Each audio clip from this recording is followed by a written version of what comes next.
अस्सलाम वालेकुम dear students. Class 9 chemistry का चैप्टर नंबर 7 हमने स्टार्ट किया हुआ था। आज हमारा इसका थर्ड लेक्चर है oxidation state. It can also be named as oxidation number. Oxidation state क्या है, इसकी हम डेफिनेशन देखते हैं। Apparent charge assigned to the atom of an element in a molecule or an ion. कि एक हमारे पास मॉलिक्यूल है, जैसे कि हमारे पास है HCl।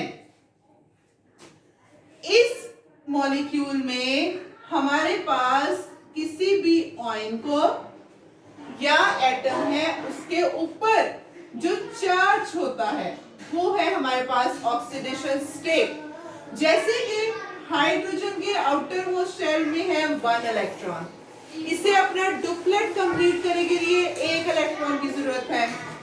Cl के पास आउटर मोस्ट शेल में है 7 इलेक्ट्रॉन,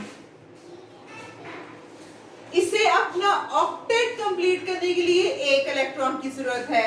तो ये दोनों क्या करते हैं, 1 इलेक्ट्रॉन शेयर कर लेते हैं और इस तरह से जो हाइड्रोजन है उसका भी डुप्लेट कंप्लीट और Cl का भी ऑक्टेट कंप्लीट और दोनों स्टेबल हो जाते हैं। लेकिन अब Cl के पास 7 इलेक्ट्रॉन है, हाइड्रोजन के पास 1 इलेक्ट्रॉन है। अब एक साइड पे रस्सी है और उसके एक साइड पे 7 बंधे लगे हुए हैं और एक साइड पे 1 है। अब 7 जो है वो उस रस्सी को ज्यादा अपनी तरफ खींचेंगे ना एज कंपेयर टू दैट 1। मतलब अगर दोनों सबकी जो विड्थ है, हाइट है, एवरीथिंग इज सेम, तो जब ये क्लोराइन ये जो शेयर्ड इलेक्ट्रॉन पेयर है इसको अपनी तरफ खींचेगा तो इसके ऊपर फिर पार्शियल नेगेटिव चार्ज आ जाएगा और हाइड्रोजन के ऊपर पार्शियल पॉजिटिव चार्ज आ जाएगा कि हाइड्रोजन ने अब इलेक्ट्रॉन दिया है और क्लोराइड ने इलेक्ट्रॉन लिया है। तो ये जो हाइड्रोजन ने 1 इलेक्ट्रॉन दिया, इसके ऊपर चार्ज आ गया है +1। क्लोराइड ने 1 इलेक्ट्रॉन लिया, जो लेता है उसके ऊपर नेगेटिव चार्ज, इसके ऊपर आ गया है -1। तो ये जो अपेरेंट चार्ज है, जो हमें चार्ज नजर आ रहा है, जो कि किसी भी आयन को या कोई भी एटम है, कोई भी मॉलिक्यूल है, आयनिक कंपाउंड है, तो उस मॉलिक्यूल में किसी भी एटम को, किसी भी आयन को जो एक चार्ज असाइन किया जा रहा है, जो एक चार्ज उसके ऊपर आ रहा है, उसको हम कहते हैं ऑक्सीडेशन स्टेट। कि ये है भाई इस आयन की, इस एटम की ऑक्सीडेशन स्टेट है ये। जैसा कि हम we can take so many examples to understand this concept. हम नाइट्रिक एसिड अगर हम देखें HNO3, इसमें जब हम देखें तो H के ऊपर होता है +1 चार्ज। हाइड्रोजन की ऑक्सीडेशन स्टेट इसका मतलब क्या है, +1। नाइट्रेट के ऊपर होता है -1, -1। नाइट्रेट की ऑक्सीडेशन स्टेट क्या है, -1। तो ये हमारे पास होती है ऑक्सीडेशन स्टेट कि जो चार्ज असाइन किया गया है -1, -2। जैसे कि हमारे पास we have calcium sulphate, this is an ionic compound, calcium sulphate. Calcium के ऊपर चार्ज होता है +2। क्यों? क्योंकि कैल्शियम पाया जा रहा है ग्रुप 2 में, इसके आउटर मोस्ट शेल में 2 इलेक्ट्रॉन है, इसे ऑक्टेट कंप्लीट करने के लिए 6 इलेक्ट्रॉन की जरूरत है। 2 पॉसिबिलिटीज है, या तो कोई इसे 6 इलेक्ट्रॉन दे और ये स्टेबल हो जाए, या ये अपने जो 2 इलेक्ट्रॉन है आउटर मोस्ट शेल के वो दे के स्टेबल हो जाए। जब वो देगा वो ज्यादा इजी होगा, 2 इलेक्ट्रॉन लूज करना as compare to 6 electron gain करना कोई इतना अच्छा तो नहीं होता आपको 6 इलेक्ट्रॉन दे दे। तो फिर इसके ऊपर +2 चार्ज आ जाता है, कैल्शियम अभी 2 इलेक्ट्रॉन देता है। सल्फेट के ऊपर है -2, तो कैल्शियम के ऑक्सीडेशन स्टेट क्या हुई फिर +2, सल्फेट की क्या हुई -2। तो ये जो चार्ज असाइन किया जा रहा है किसी भी एटम को, किसी भी एटम, कोई भी एलिमेंट है, कैल्शियम का एटम एलिमेंट है जैसे, तो उसके एटम को जो चार्ज दिया जा रहा है एक मॉलिक्यूल में, एक आयन में, दैट इज ऑक्सीडेशन स्टेट। अब कुछ रूल्स होते हैं ऑक्सीडेशन स्टेट असाइन करने के। जरूरी नहीं है जितने भी एलिमेंट्स हैं ऑक्सीजन है तो उसकी ऑक्सीडेशन स्टेट -2 होती है। -2 क्यों? क्योंकि ऑक्सीजन जो है ये ग्रुप 6 में पाया जाता है, इसके आउटर मोस्ट शेल में 6 इलेक्ट्रॉन है। ऑक्टेट कंप्लीट करने के लिए इसे सिर्फ और सिर्फ 2 इलेक्ट्रॉन की जरूरत है, तो ये 2 इलेक्ट्रॉन ले लेता है, तो इसके ऊपर -2 चार्ज है। लेकिन दिस इज नॉट कंपल्शन कि ऑक्सीजन के जितने भी कंपाउंड्स बन रहे हैं सब में -2 ही हो इसकी ऑक्सीडेशन स्टेट। हो सकता है कुछ कंपाउंड में इसकी -1 हो जाए, कुछ कंपाउंड में +2 हो जाए, -2 हो जाए। तो इस तरह से जो है वो रूल्स होते हैं कुछ। सबसे पहला रूल है oxidation of elements in free state. Oxidation state of elements in free state is 0। मतलब जो एलिमेंट्स फ्री स्टेट में हैं, जैसे कि जो ग्रुप 8 के एलिमेंट्स हैं, ग्रुप 8 के, ग्रुप 18 के, या हम उनको 0 ग्रुप एलिमेंट्स भी कहते हैं, जो नोबल गैसेस हैं जैसे helium, neon, argon, krypton, xenon. अब हीलियम का एटॉमिक नंबर है 2, इसकी इलेक्ट्रॉनिक कॉन्फ़िगरेशन 1s2, मतलब इसका duplet outer most shell complete है, इसे एक्स्ट्रा इलेक्ट्रॉन की जरूरत नहीं है, ना इसे इलेक्ट्रॉन देने की जरूरत है ना इसे इलेक्ट्रॉन लेने की जरूरत है। क्यों? क्योंकि ये कह रहा है हीलियम कि आई हैव इनफ इलेक्ट्रॉन्स, तो मुझे नहीं जरूरत कि मैं किसी को कुछ दूं या किसी से कुछ लूं। तो ये हीलियम जो है वो फिर फ्री एलिमेंट है, He की फॉर्म में ही पाया जाता है, किसी के साथ कंबाइन नहीं करता, फ्री रहता है, फ्रीली फिरता है, फ्री स्टेट। तो ऐसे एलिमेंट्स जो कि फ्री स्टेट में हैं, जो ग्रुप 8 के एलिमेंट्स हैं जैसा कि, और ना वो इलेक्ट्रॉन दे रहे हैं ना वो इलेक्ट्रॉन ले रहे हैं, तो उनकी जो ऑक्सीडेशन स्टेट होती है वो क्या होती है? 0।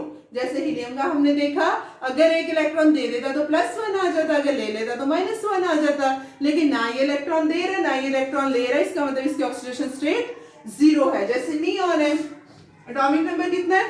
10, 1s2, 2s2, 2p6 पूरे हो गए। या अब आउटर मोस्ट शेल में कितने इलेक्ट्रॉन? 8, 6 और 2 8। ऑक्टेट कंप्लीट, ना है इसे इलेक्ट्रॉन लेने की जरूरत और ना ही इसे इलेक्ट्रॉन देने की जरूरत, तो ये फ्री है, फ्रीली फिर रहा है। नियॉन गैस फॉर्म में होता है, सारे गैसेस फॉर्म में होते हैं, जो नोबल गैसेस इनको कहते हैं। तो ये नोबल शरीफ, ठीक है, तो ना किसी से लेन देन है इनका, तो ये इनकी ऑक्सीडेशन स्टेट 0 होगी। ठीक। सेकेंड पॉइंट है हमारे पास कि ऑक्सीडेशन स्टेट्स समटाइम हमारे पास ग्रुप्स की नंबरिंग के हिसाब से भी होती हैं। जैसे जितने भी एलिमेंट्स हैं जो ग्रुप 1 के एलिमेंट्स हैं, ग्रुप 1 के एलिमेंट्स, हाइड्रोजन को छोड़े आप, हाइड्रोजन भी ग्रुप 1 का ही है, लिथियम है, सोडियम है, पोटाशियम, रुबिडियम, सीजियम, फ्रांसीसियम है। तो यहाँ ग्रुप 2 के एलिमेंट्स है हमारे पास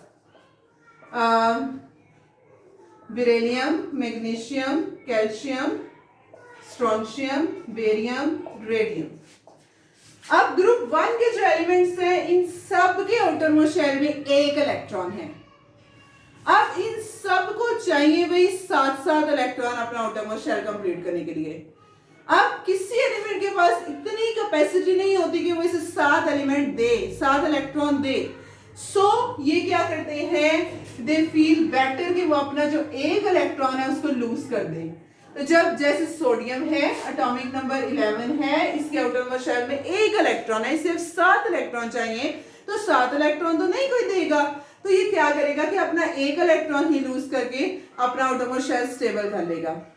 तो जितने भी ग्रुप 1 के एलिमेंट्स हैं उनकी ऑक्सीडेशन स्टेट क्या होती है? +1।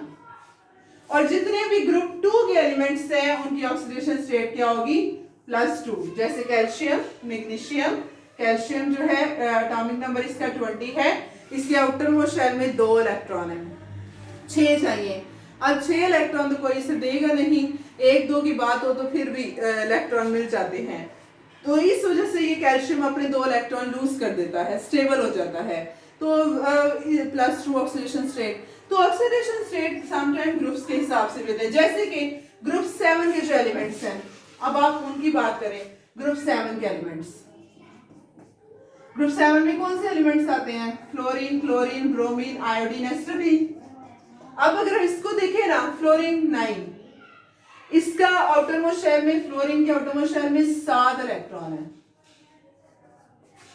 इसे ऑक्टेट कंप्लीट करने के लिए एक की जरूरत, इजीली इलेक्ट्रॉन ले लेगा किसी एक से भी, कोई भी इसे इलेक्ट्रॉन दे सकता है।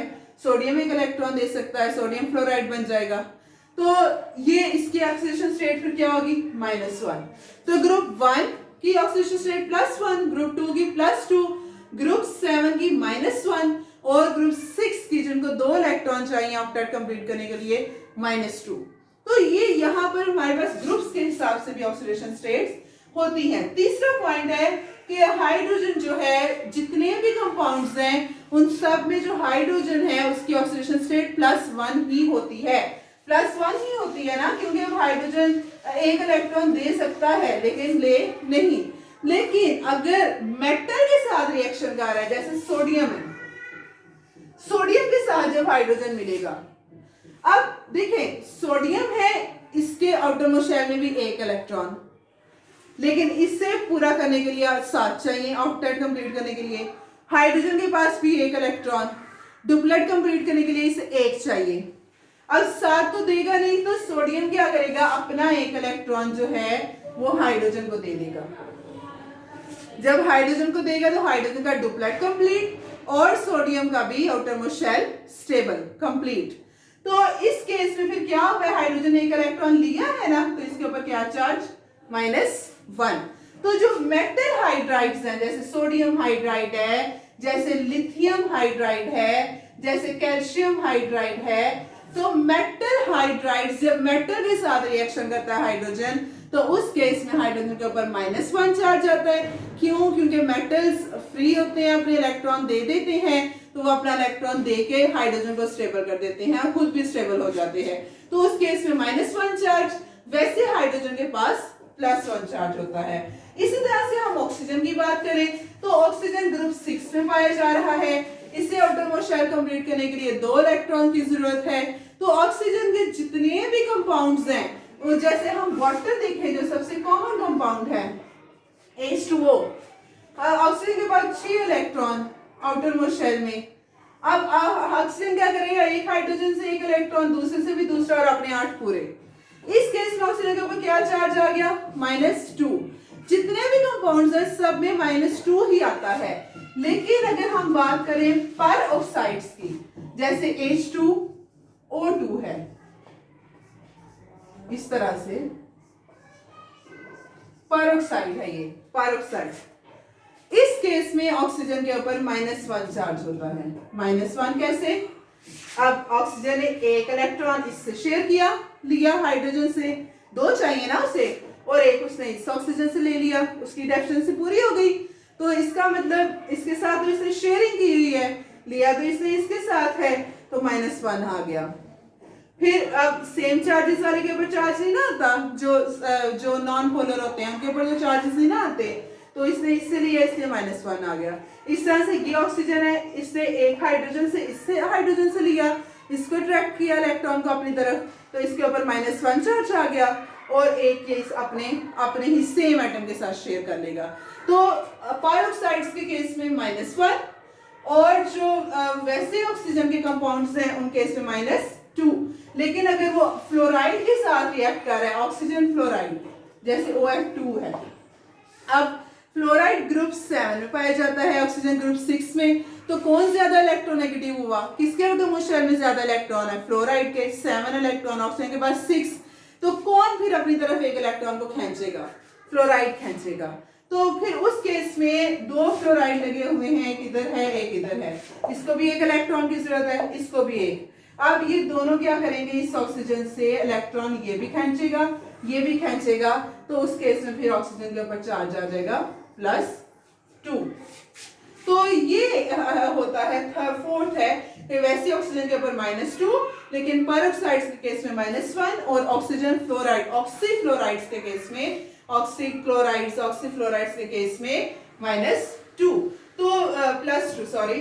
उसके बाद है more electronegative element has negative oxidation state. कि जितने भी जो ज्यादा इलेक्ट्रोनेगेटिव एलिमेंट्स होंगे, इलेक्ट्रोनेगेटिव एलिमेंट्स कौन से एलिमेंट्स होते हैं जिनमें एबिलिटी होती है कि वो जो शेयर्ड इलेक्ट्रॉन पेयर है उसको अपनी तरफ ज्यादा खींचे। जैसे HCl का हमने देखा कि Cl हमारे पास ज्यादा इलेक्ट्रोनेगेटिव है ना, जो कि ग्रुप 7 में पाया जा रहा है, ये ग्रुप 1 में पाया जा रहा है। इसके आउटरमोस्ट शेल में इसके पास 1 इलेक्ट्रॉन, इसके पास 7 इलेक्ट्रॉन, तो इसके पास ज्यादा आर्मी है इलेक्ट्रॉन्स की, तो इसके पास कम है। तो ये फिर इसके इलेक्ट्रॉन को अपनी तरफ खींचने की कोशिश करता है, कंप्लीटली नहीं लेता, खींचने की कोशिश करता है। तो जब अपनी तरफ खींचता है तो इसके पास इलेक्ट्रॉन ज्यादा माइनस चार्ज और इसके पास फिर प्लस आ जाता है। तो जो जितने भी इलेक्ट्रोनेगेटिव एलिमेंट्स हैं, जो ग्रुप 6 के एलिमेंट्स और ग्रुप 7 के एलिमेंट्स हैं, उनकी ऑक्सीडेशन स्टेट क्या होती है? नेगेटिव होती है। क्यों? क्योंकि वो इलेक्ट्रॉन्स लेते हैं, उनके पास ज्यादा इलेक्ट्रॉन्स होते हैं और उन्हें कम की जरूरत होती है, तो फिर वो इलेक्ट्रॉन इजीली ले लेते हैं। उसके बाद हम देखें कि जो न्यूट्रल मॉलिक्यूल्स हैं, न्यूट्रल मॉलिक्यूल्स में अगर हम उनकी ऑक्सीडेशन स्टेट्स को प्लस करें अलजेब्रिक सम लें सारी की सारी ऑक्सीडेशन स्टेट का, तो हमारे पास 0 निकलेगा। जैसे HNO3 है। अब देखिए हाइड्रोजन के ऊपर क्या चार्ज होता है? +1। नाइट्रोजन के ऊपर चार्ज होता है +5। न्यूट्रल मॉलिक्यूल है ना HNO3। एक ऑक्सीजन के ऊपर -2, 3 ऑक्सीजन के ऊपर कितना होगा? 3 2s are 6 -6। अब +1 और +5 कितना हो गया? +6 और -6 कट गए। एज ए रिजल्ट हमारे पास क्या आ गया? HNO3 neutral molecule. तो न्यूट्रल मॉलिक्यूल जो हैं जिनके ऊपर कोई भी चार्ज नहीं होता, उनमें क्या होता है कि जितने भी उनके एलिमेंट्स हैं उन सबकी ऑक्सीडेशन स्टेट्स को हम प्लस करें तो हमारे पास वो नेगेटिव निकलती हैं। हमारे पास उनकी ऑक्सीडेशन स्टेट 0 निकलती है। अलजेब्रिक सम सबका करें, सबको उनके ऑक्सीडेशन स्टेट्स को प्लस करें तो हमारे पास 0 निकलती हैं। इस तरह से कैल्शियम सल्फेट है, कैल्शियम के ऊपर +2, सल्फेट के ऊपर -2, काट के क्या बना? Calcium sulphate. आयनिक कंपाउंड है ना, तो 0 ऑक्सीडेशन स्टेट आ गई। तो ये हो गया दूसरा। कुछ आयंस हैं जैसे सल्फेट है, तो इन केस में हमारे पास सल्फेट के ऊपर -2 चार्ज होता है। तो इस केस में हमारे पास क्या होता है कि जो आयन की same as the charge on the ion, उसकी ऑक्सीडेशन स्टेट वही होती है। जो चार्ज, अगर इस आयन का हम देखना चाह रहे हैं कि इसकी ऑक्सीडेशन स्टेट क्या होगी, तो जो इस आयन के ऊपर चार्ज पड़ा हुआ है ना, वही इसकी ऑक्सीडेशन स्टेट है। कैसे ये निकला है? सल्फर होता है +6, ऑक्सीजन होता है 4 2 8, हमारे पास 8 ऑक्सीजन है -8, +6 -8 कितना हो गया? -2, तो वो सल्फेट के ऊपर -2 चार्ज आ गया। तो जो आयंस हैं, आयंस की जो ऑक्सीडेशन स्टेट है वो सेम होती है जितना उनके ऊपर चार्ज है। जैसे इसके ऊपर -2 है तो इसकी ऑक्सीडेशन स्टेट भी -2 ही होगी। तो ये that was all about oxidation state and the rules assigning for the oxidation state or oxidation number। कल हम देखेंगे कि हम oxidation state find out calculate कैसे कर सकते हैं किसी भी एलिमेंट की करना चाह रहे हैं। तो मैं आपको HNO3 दूं तो मैं आपको कहूं इसमें नाइट्रोजन की ऑक्सीडेशन स्टेट निकालें, तो how can you calculate that, वो हम कल इंशाल्लाह कल वाले लेक्चर्स में देखेंगे। आज के लिए इतना ही। अस्सलाम वालेकुम, अल्लाह हाफिज।